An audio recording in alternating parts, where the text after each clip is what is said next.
Hi, and welcome to the Psychic Hour, where you can get the answers to your most challenging questions concerning life, love, or the afterlife.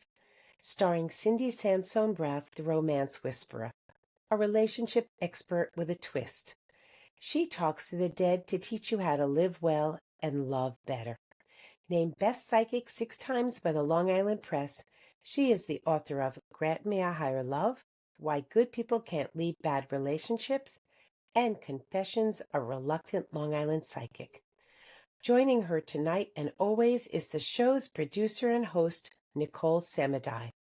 Nicole, a talented artist, writer, entrepreneur, and intuitive, shares her unique perspective on the Grant Me a Higher Love philosophy, which is the spiritual foundation of their show. Hi, everyone, and welcome to the Psychic Hour. I'm so glad to see you, Nicole and Pauline. This is a fabulous show, and we're doing on a very special and sacred day. This is September 11th, and for all of us around the world, but particularly for New Yorkers who really lived through it, and many of us know people who were involved or, who'd passed away and who survived. So chose this day on purpose to bring a little bit higher energy, frequency, and a little bit of love into the world. So I'd love to introduce Pauline. Some of you will know her from the workshops. Pauline Raphaela is the founder of Awakening of the Soul and Living Limitless Courses for Evolution, helping others become empowered in mind, body, and soul. Through her work of over 25 years, she has assisted clients of all ages to heal their lives in preparation for the Great Awakening.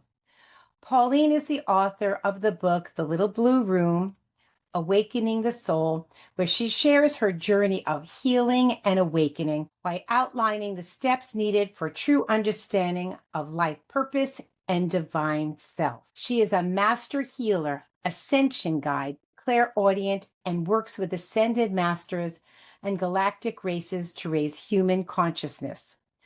Pauline brings forth the energies of love and sacred sexuality and has been a vessel for miraculous healing. She is a BA in Human Resource Management, is certified as a thought field therapist, master herbalist, Reiki master, and light body healer. She has a PhD in metaphysics and is trained in transcendental meditation. Wow. Wow, wow, wow. Can you show a cover of your book, please? Because this is a fabulous book. Thank you.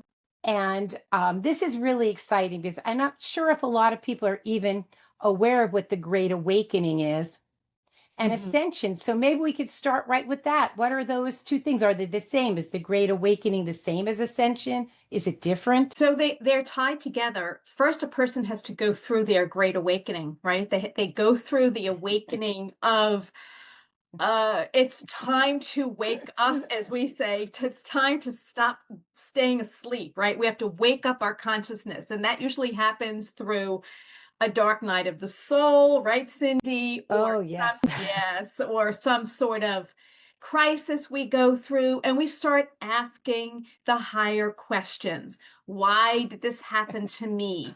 How do I heal? If we lose a loved one, where did that loved one go? And Cindi, you know so well because you're always speaking to the dead. So so these things happen and we start asking questions. And when we start to become curious, right? We're curious about the things that we can't see, but what's really going on, that's the awakening. And so there is a great awakening happening now. Globally, are you talking about? Globally, it is Okay. happening. Yes, it is happening globally. The Great Awakening actually, in my view, started on September 11th, 2001. Wow, and that's why we're here today doing And this. that's why we're here today. Yes, that was a big wake-up call for humanity, right? The events of that day. And it's so interesting. It's 20 some odd years later, and here we are doing this and now talking about ascension. Now, ascension, how is it different from a great awakening? First, you have the awakening and then you ascend, or is it Got to linked? have the awakening first. Got to start scratching your head, and you've got to start asking the questions, right? And then the yearning for more, the yearning to understand. Why am I here? Like, why did this happen? Why did so many people die? Why did I get cancer? Why did my father die? Why did you, all these things? So we start waking up. And once we start waking up and asking the questions, they find people like me, they find people like you, Cindy, they find people who can start answering some of these questions.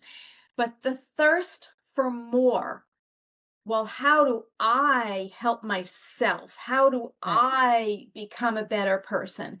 That actually starts the ascension. Oh, yes, And that's it. yeah. And then we start asking even higher questions like, well, who am I and why am I here? And how do I develop my spiritual skills? How do I develop my psychic skills? How do I start to heal myself? Oh, I'm a being of light. Oh, and we're all connected. All of our souls are connected to one another. So then the ascension starts when we start asking these deeper questions. Now, how is ascension different from enlightenment? Because is it the same? Or is it? I think it's the same. Yes, Me too. I think we're ascending up the ladder to enlightenment, and we have never have to think that we are enlightened because we're there's always more. it's a very interesting word, the word that you use, ascension, because when I first had the experience of what was enlightenment, I understood it was like a long tunnel, and why Buddha would say it's the final nightmare, because as you're ascending, you have to go into the dark tunnel of yourself, and you kind of go up and you go down. It's like a spiral staircase going up and down. And the goal is to become truly enlightened. So I think the word ascension is a very good word because it is moving up, and it's a slow process. And what I felt it was having to microscopically examine every single thought that I've ever had. From a small thought to a big thought, Spirit would say, "Oh, you think that's truth, huh? Well, we're going to give you an awakening, a whammy of an experience in the next few days to show you how that thought is incorrect." Yes. So it's really examining our thoughts to find truth. So I think what's been channeled to me is something that you were talking about. It's global, and Mhm. it's going to happen to people who least expect it, people who just have a thought saying, oh, there has to be more to life than this, Mhm. or what am I not seeing? How can I be a better person? How can I help the world? What's my purpose? Any of those thoughts are going to bring spirit to give you an awakening aha moment. And it can sometimes be joyful, falling in love, but it could be something very painful, a death or an ending of a relationship. So it's going to be happening more and more. Now, Nicole, you've been talking a little bit on our show how you've been feeling this kind of ascension yourself. Yeah. Yep. I have. And has it been helping you with your art? Because I think it's an important part of art. Yes, absolutely. Today's a very, very bad day to ask me this. I got a lot going on today, so it's a bad You get day the to ask dark me night these of the questions. soul. Oh boy, it's yeah, it's been a week. I definitely have felt that. I've been doing like a lot of my own questionings, a lot of my own realizations about certain things. I've been putting some extra time into, really, really going forward and examining myself, trying to break out of old patterns, Mhm. trying to embrace new perspectives. Like you always say, Cindy, it's though, people tend to go towards, the devil, and, so I've been trying to break out of a little bit of that. And, I've been stepping a little bit, more into like what I would consider like, I guess, my more authentic self. I've also been trying to kind of hold my tongue a little bit and not judge others so harshly and just try to see where I'm projecting a little bit onto other people and trying to just be overall more self-aware. Well, I think That's ascending. and That is ascending. I was going to Stepping say, up the ladder. and And it's not comfortable. It's really not a comfortable No, feeling it's to not. have everything we thought was one way. It's the hangman card and the tower opposite each other in tarot. It would be first the hangman, everything you thought is wrong, and then the towers throw out all of your false beliefs, anyone who's not serving your higher good, get Oh, rid yeah. of it. So it's a real cleansing of the heart, soul, minds, and body. It is a Yep. cleansing. And it's interesting because Pauline gave us some questions to ask, and she said there's some new frequencies upon us to encourage unity. I like the word frequency because that goes with the year of energy. So, can you explain what you mean by new frequencies? Because I love that concept. Yeah, well, there's some higher frequencies. Okay, so when we awaken, then we start ascending and we start stepping up the ladder, right? The rung on the ladder. And so when we keep going, we begin to tap into higher frequencies, okay, higher energies, right? Like psychic energies and empathic energies and all of that. Well, some of the new frequencies that we're beginning to tap into now are quantum healing. So Wow. this is a whole new frequency. I had my cat scratched me, and I had a couple of sort of deep marks on my finger, and I just put a little neosporin ointment like I usually do, and I didn't think too much of it. In less than 2 days, it was completely gone, and I thought, "How did that happen?" Because a cat scratch, the red line, and that can last for a couple of weeks. In a Hmm. couple of days, it was gone, and I thought, "Holy cow.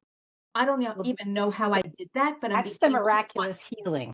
5D miraculous healing. All of us are going to have an experience or two of it. When I was editing the Audible book of Grant Me a Higher Love, thousands of guides who helped me write that book watched me drop a weight on my foot as I jumped up to stop the recording so I could correct something. And I heard my spirit's guide saying, "Oh shit, that was stupid." And I said, "I've broken my foot." And I heard a little whispering, and they said, "Not necessarily, Cindi. We know Mhm. you don't want to be doing this. You want to be doing this like you want pins in your eyeballs. You did this book 18 years ago, and now you've spent 75 hours with it that you're exhausted. So go get the little ice pack. You have the little soft one in your freezer. Put a sock on and because I exercise barefoot. That's why it hurt because I had bare feet. Put on a sock and you'll work out for 2 hours while you're doing your book. We'll tell you what to do, how to keep moving, what to do and what not to do. Do you know at the end of 2 hours, nothing, no pain, nothing. And TJ said, "Wait, do you see the next day?"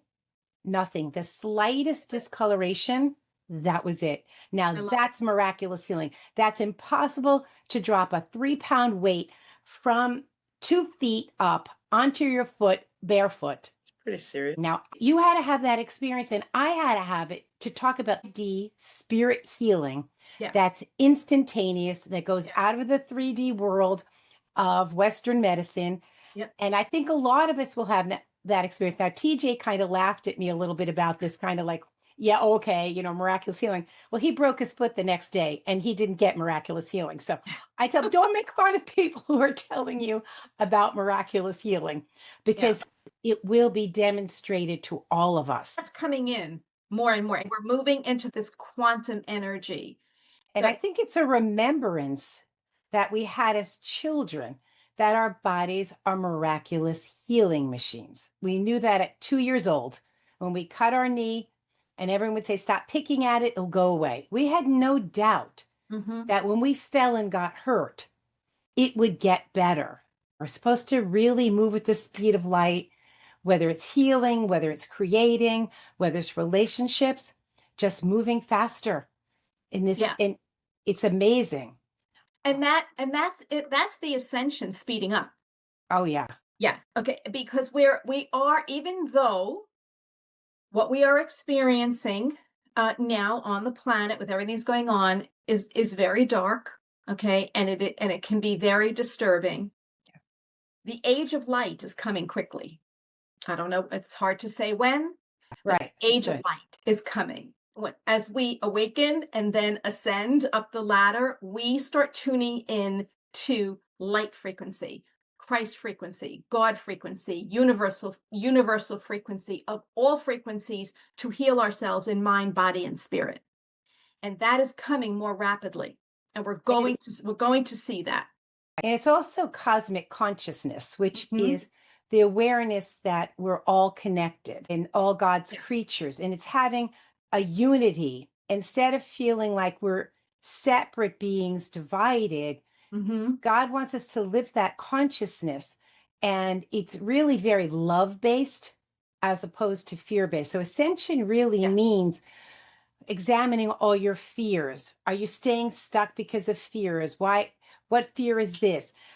Overcoming those fears so you can open the portal to courage and moving forward.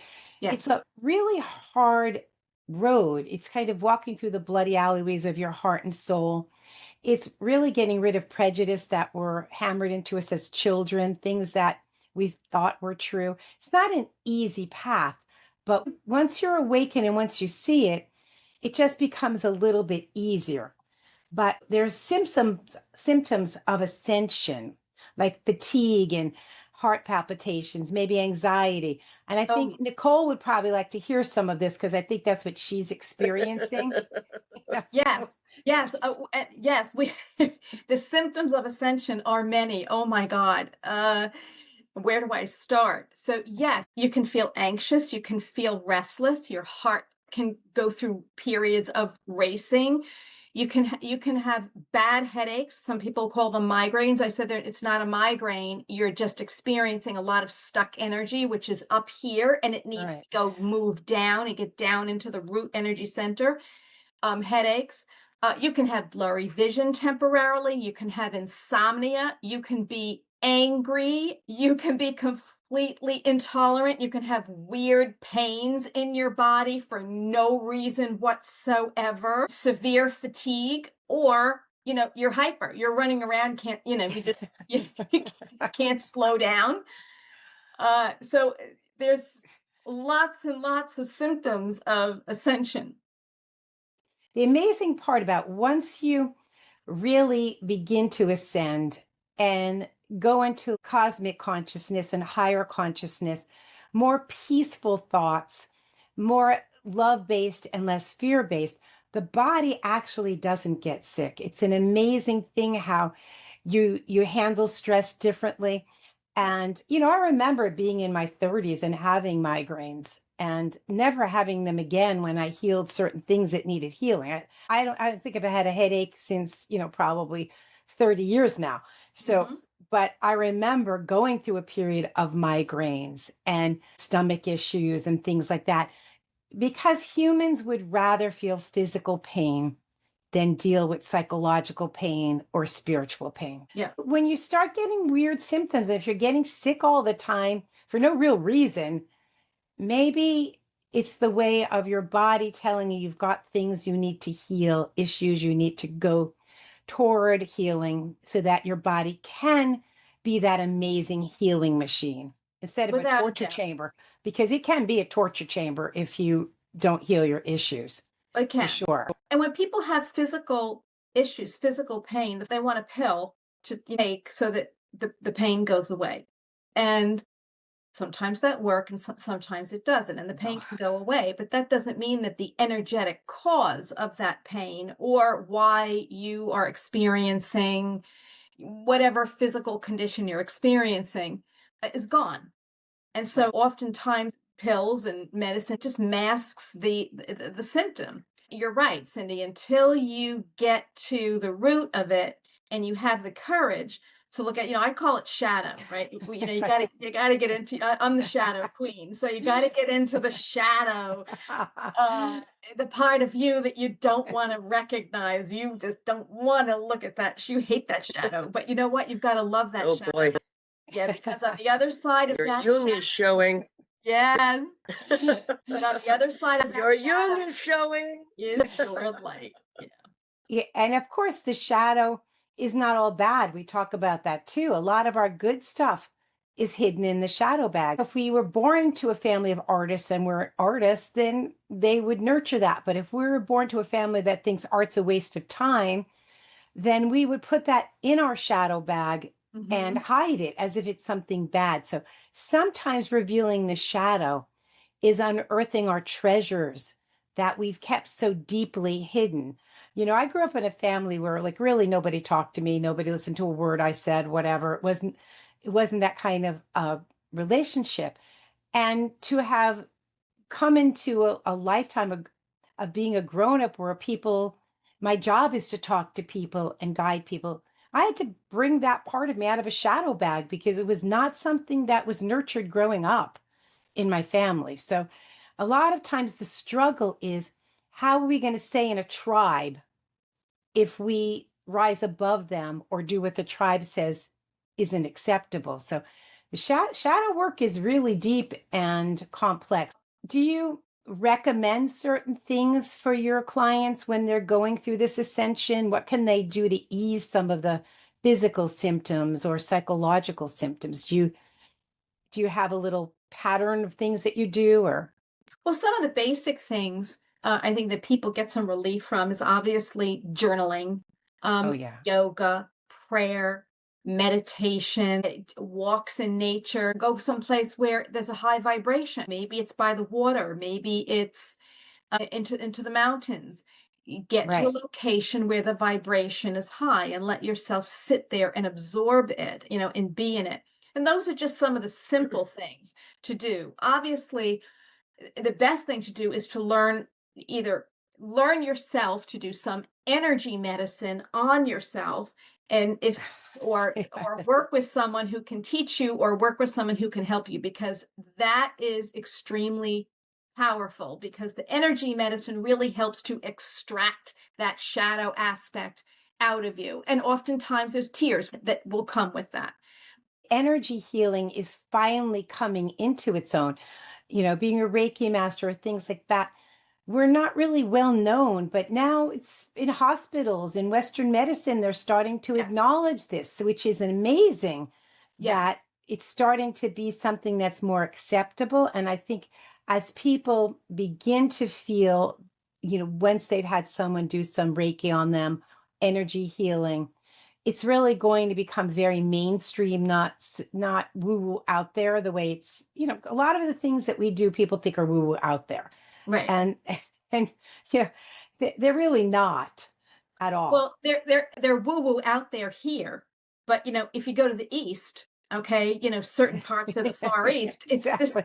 you know, This uh, is, this is natural. Australia, they're doing this for centuries. This is normal. The ascension again is going to happen to a lot more people. One thought that's a little higher, spirit will try to usher the person. A lot of people are going to resist, by the way. A lot of people start to shut it down, and that's when more illness happens. If you try to shut it down, the ego will make it shut down through anxiety, depression, and then maybe you'll start taking some psychiatric drugs or antidepressants, heavy duty of these, and then that will shut some of it down at that point. If you get nothing else out of this podcast, think about, is it really your soul speaking to you, Mhm. saying, you're not nurturing me, you're not listening to me? A soul is a rebellious teenager that tortures us if we don't listen to it. So I think this is really important because a lot of times people just think, oh, it's menopause. They blame everything on perimenopause. It's menopause. It's whatever.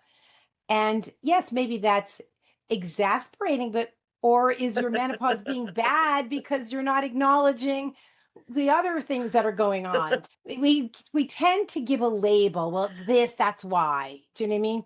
But kind of understanding this whole ascension Yeah. and this whole great liberation. It's supposed to help liberate your soul and liberate the soul of the universe and the world. Now, Pauline, what made you write the book? And can you talk a little bit about the Little Blue Room? Very intriguing title. Oh, thank you so much. And thank you for your help.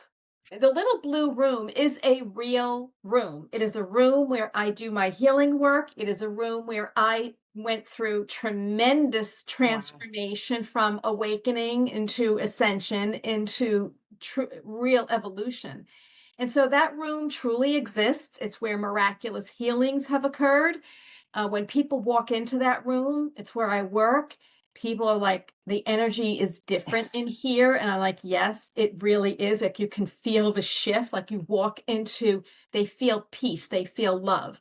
And so the little blue room is a real room where awakening and connecting to your soul takes place, and where we do a lot of shadow work, and where we do a lot of light work, and where we do a lot of crying and inner child work. And so that's what the little blue room is. It's a powerful room. But also, what is channeled to me recently by spirit is we've all become psychiatrists. Psychiatry's been around a long time, and we've all seen movies that deal with it, and we've studied it. It's almost like there's a point where we have to stop telling stories. After you tell it once, you tell it twice, you tell it 3 times. We've got to get out of telling the story and live in the now. Can't keep bringing the past into this moment, because that's why we have so little peace, and we waste an awful lot of energy analyzing everybody, everything, and the why of it. So once you've done some of your healing, it should start to feel like it happened in a past life. That's how you know you've really healed it. You could talk about it without crying. You can heal someone else. And, maybe there'll be little triggers here and there. But basically, we shouldn't be carrying all the trauma from the past always into now. Well, that's one of the reasons why we do want to be courageous and do that work, because we've been carrying those stories and the energy of those stories for however many years we are alive. And there Right. comes a point when you absolutely have to stop talking about it and as being my story, and say that was then and it's over now. Okay, but we have to do more than just say that. Right. The first thing we do is we say that, and then the second thing we do is truly work to get that energy out, whether it's pain, Exactly. grief, anger, whatever it is. Because once it's out, that story you don't feel connected to that story anymore. And to Right. your point, Cindi, on listen, nothing wrong with therapy, but I've had so many people be in therapy. My clients been in Forever. therapy 5 years, 10 Forever. years, 15 years. And 20 they're like, years. okay, in 20 years, I can't talk about this anymore. I'm like, fine, get on the table, we'll get rid of it. Okay, it's not your story anymore. And so that's a very good point. And then that's ascension. Now you're becoming your Right. light, your authentic self, your higher self. And that's a whole new story. Right. And also, what you were talking about, the energy healing, is because we can heal it intellectually, but a lot of the trauma does reside in the body. So Yeah. that's where sometimes it has to be energetically lifted out. And like you said, it can be done through yoga or dance or meditation or Yes. prayer, nature therapy, joy therapy. Other Mhm. things, go swim in the water. It can cleanse it. But we Yeah, have you to said get some of the trauma out of the body. yeah, and we're so powerful, and people don't know this, and I want to say this, you're so powerful. If you set your intention, I want to clear this pattern, this feeling, this energy in my body, and I'm going to go into the ocean, I'm going to go into the salt water, and I'm going to You're right. release it there. It can be done. I know, and that's not woo woo. That's just That's really just owning. It's owning our power. Okay, that's really just owning our power and setting our intention, and then so it is.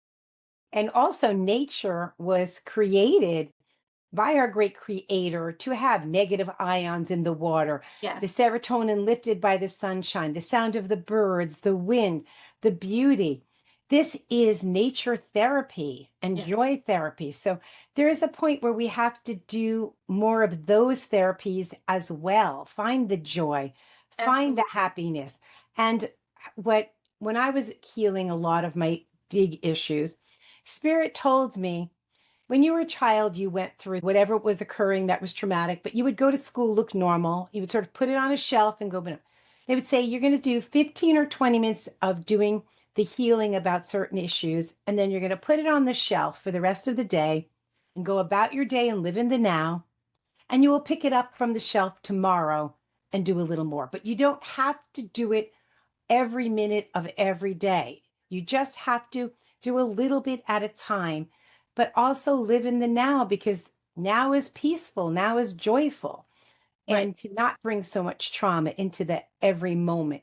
Now, I want to talk to Nicole a little bit, because she said she's had a week. Where is the stress coming from? Organically from yourself? Is it coming from outside things that you can start to control?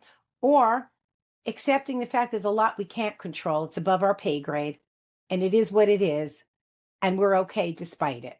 Like, what's going on that made your week feel so stressed? Where is that coming from?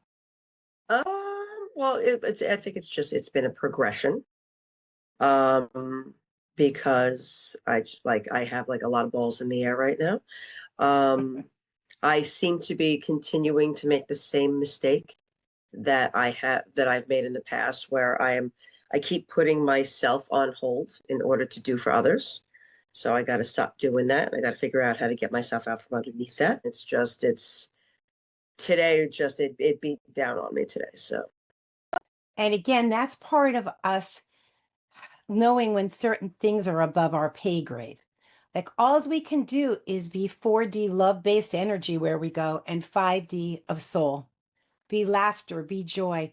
Try to raise the frequency, whether you're just going for a deli for a sandwich. Say hello to the person, or thank them, give them a lift, compliment people, spread a little joy. Because if we raise the frequency, even for a few minutes, someone might go home and be kinder to their family.